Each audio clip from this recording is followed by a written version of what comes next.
Hey, so this is going to be my Minecraft video for the week where I'm going to give you some tips on apocalyptic building style. As you can see, I'm in a creative test world where just yesterday, in fact, I was playing around with some interesting designs for a bit of a bigger project. But, to say the least, I have a few tips if you're trying to make preferably a brick style building. As you can see, to start off, we have a main pathway designated by a few certain blocks that are more gray in color palette. So that way they contrast more obviously with the brick, granite, and terracotta theme. Another thing I want to briefly touch on when you're doing the roads, especially, is take advantage of the waterlogging system, because if you look at it, it fits really well. So if you have damage in one area, follow it up with a little pattern, little crevices, and just random spots. Even if it's like 2 blocks down, you can still make even a little story out of it.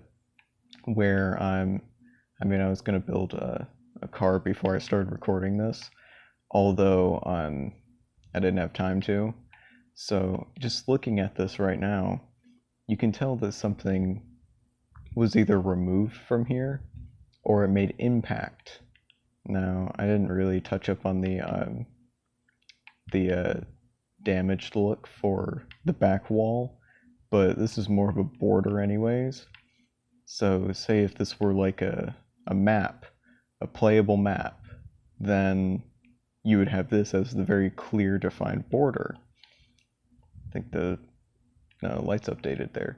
So while we're on the topic of the wall here, I'll dive into a little bit of what went into it. First off, you can obviously see that the base palette is brick with granite on the side, and then the polished granite and terracotta thrown in. This isn't completed all the way through, but you can still see that it gives a very worn look. You can also incorporate lights, like I did here, where you block off sea lanterns so that way you can get some ominous shadows just kind of lurking there. It's also nice to make bridges in the design where you have a block here and then you place a stair or some kind of decorative piece in front of it. This is often associated or put into context over on the sides, because that's the easiest place to do it, where you have a big window and then you have decorations to make it look interesting along the way. And I mean, looking at the columns, I could have done a bit of a better job on touching this up before, but it's kind of bland. However, you can see that the depth gives it a sort of it blends in. Like, you can tell you have the wall, you have the brick blocks, and then you have an overhang. You also have a stair and a slab here. That way it lines up and connects. It's also important to make damaged adjustments. Like, you could probably tell that I don't know, maybe there was some more brick up here and then it just fell down and clumped together. There's also a completely fallen down what is it, like an overhang, a bearing, and you can see that there's some of the granite columns behind it, which is also blocked off by a ton of rock.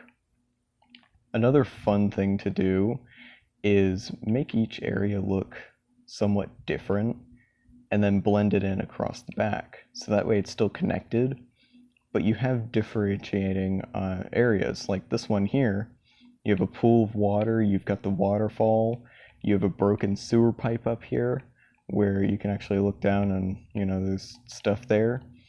And it's a very compact area. Of course, I didn't finish it off to this side, but that's another story.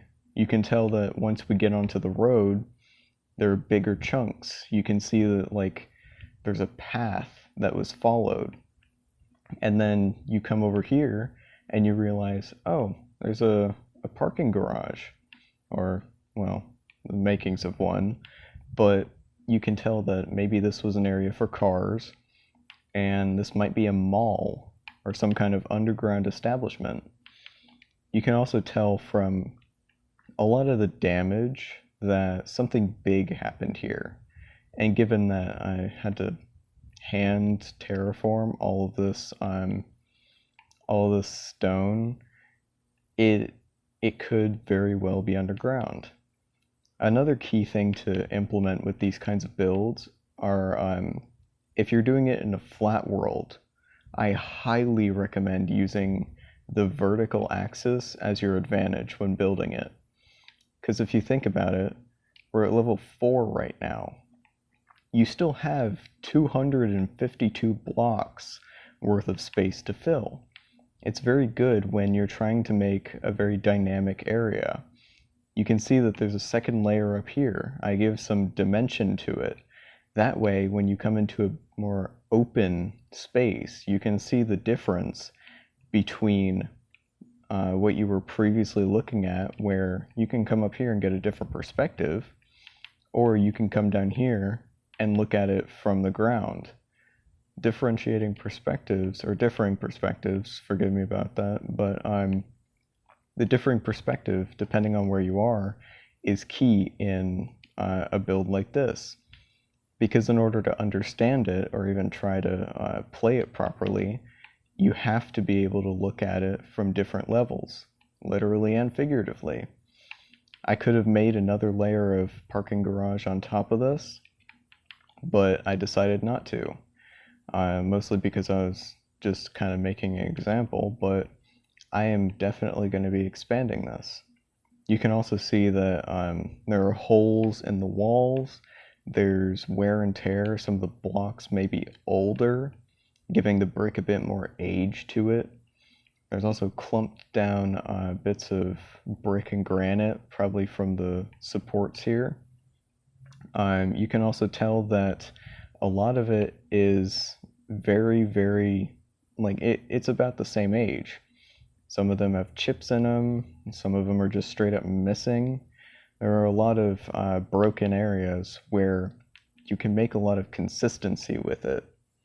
It helps to have consistency with a build like this, because you want to give the feel of an atmosphere, which I can also say I added through the black concrete on the back. So that way you feel like this is it. This is like a closed off area. You have to give the feel of claustrophobia in some ways. You have to make it feel like you're sort of trapped down here. You don't know what caused it, you don't know where it's going, and you don't know what you're supposed to do. Of course, I haven't put any command blocks or, like, storytelling elements in here, but from what you can look at it, from what you can see just looking at it, there's some very telling areas. Like, I kind of thought about making a giant hole in the center of this, and then just having like a 2-car pileup down here, seeing what I can do with that.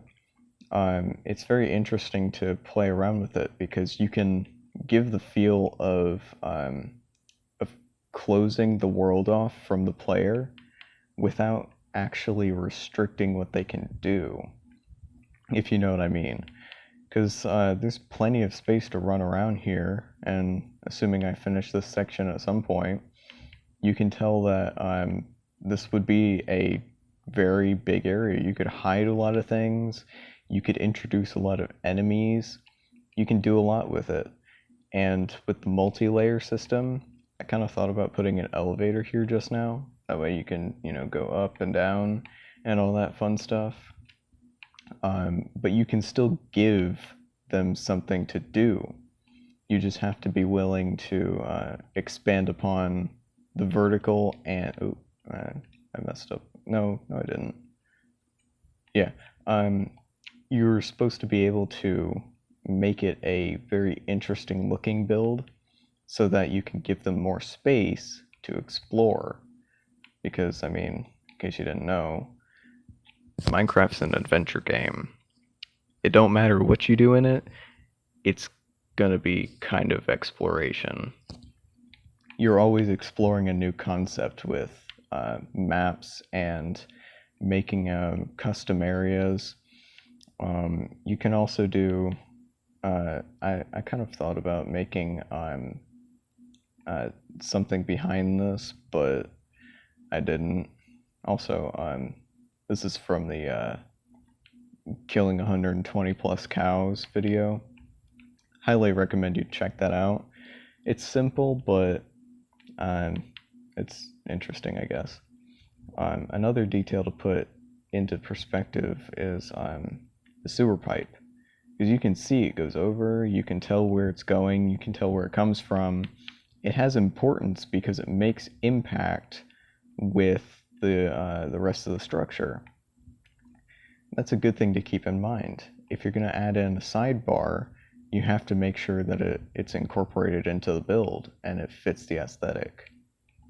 Those are some of the, that's more of the broad scope of tips I'd give for an apocalyptic map world, but I sure hope you enjoy. I wanted to say a quick thanks for 159 subscribers. That was awesome. I went to sleep after I posted the train video, and I woke up to 33 views, 10 likes, and 10 subscribers. Of course, 6 of you have decided to unsubscribe. Highly recommend checking behind your bed at night. I might be lurking behind there. That's what you get. But yeah, all jokes aside, thank you. That's incredible. That means we're just 40 subscribers away from the next goal. I am excited to show you what I have in store for that. I also want to give a huge thanks to all of the YouTubers who have looked at my videos and left incredibly encouraging comments. I love it. It makes me feel like it gives me a reason to do this, and I love that. I love the interaction. It's amazing, and to see more professional people than myself telling me that it is good content, that they like it, whether it's honest or not, it's still awesome, and I thank you guys for that. Specifically, a few people in my most recent videos. I know that shoot, I probably should have written down the names, but you know who you are if you're seeing this.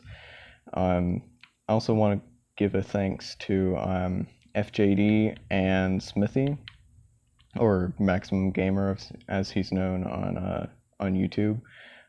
You guys are awesome. I look forward to playing more Minecraft with you guys. I might do a little recording for the event this weekend, although I know FJD is not going to be there. I might upload that sometime, but I'm also working on another stop motion video because those are incredibly fun to make. They take a while, but they're super fun, and one of my, Smithy commented saying it was super easy to watch. I mean, they're only a few seconds usually. I might try to make one that's upwards of like a minute long, but still, I'm incredibly excited for that. I've also got some other things in my test world. I might as well just kind of like jump around now. This is what I was originally making the test world for. I was going to try to make that theme fit a town of some kind. And then I also have the big one, the maze. This is my incredibly complex maze. It took me like 3 days to make it. It's incredibly complex, and if anybody wants to take up the challenge and see if we can get a recording date together, well, okay, that sounded weird, but yeah, if you want to record, if you want to try it out, let me know, and preferably you'll have to play Bedrock Minecraft if you're new and you're interested in it. I will also give a shout out to anyone who can complete it in under 30 minutes. Yeah, but I think that's about it. This is the start of my simple how-to series, or just building tips and tricks. Hope you enjoyed. I recommend liking and commenting if you liked the video. I allow all comments. You can comment whatever you want. As long as YouTube doesn't delete it, it'll be there. I also say, feel free to subscribe.